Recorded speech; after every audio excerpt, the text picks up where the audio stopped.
Dhritarashtra said, "O Sanjay, in the sacred land of Kurukshetra, where people have gathered with the intention to fight, what did my sons and the sons of Pandu do? Dhritarashtra is blind. However, blindness does not remove desires. The lack of physical vision does not eliminate wishes. If Surdasa had thought about Dhritarashtra, he might not have felt the need to remove his own eyes. Surdasa removed his eyes because he believed that without them, no desires or passions would arise in his mind. But desires do not originate in the eyes, they come from the mind.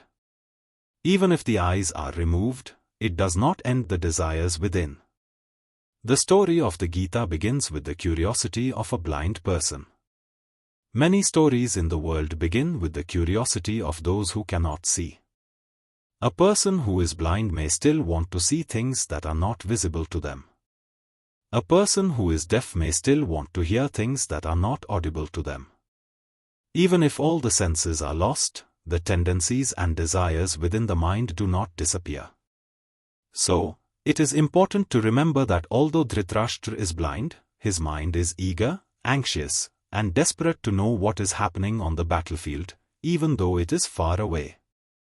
Additionally, Dhritarashtra, who is blind, has 100 sons. However, the children of a blind person cannot truly see, even if they appear to have eyes. Blindness creates more blindness. Perhaps all people are born with a kind of blindness. Even if someone has physical eyes, developing inner understanding is difficult. This point is essential to understand. All of Dhritarashtra's 100 sons behaved in ways that showed their blindness.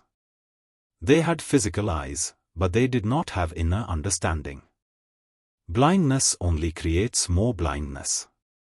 Still, Dhritarashtra, the father, wants to know what is happening. Dhritarashtra refers to Kurukshetra as a sacred field where warriors have gathered to fight.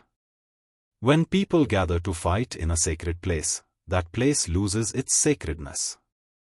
When fighting takes place in a location of righteousness, the place can no longer be considered fully righteous. Perhaps Kurukshetra was once a sacred place, but when people gathered there, eager to destroy one another, its sacred nature was compromised.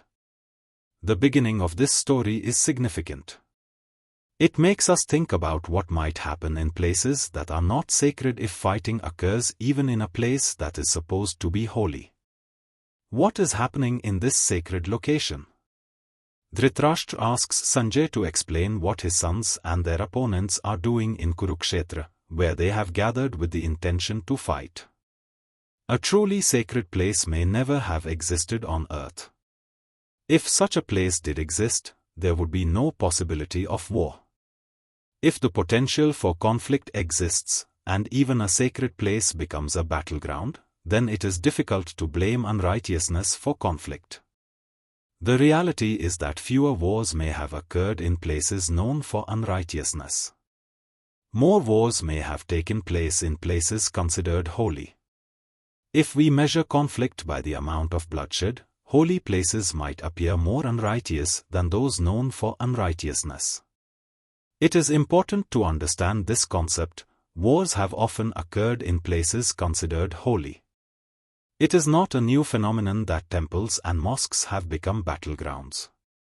Thousands of years ago, when it is said that virtuous people lived on earth and when a person like Krishna was present, even then, people gathered on the sacred field of Kurukshetra to fight.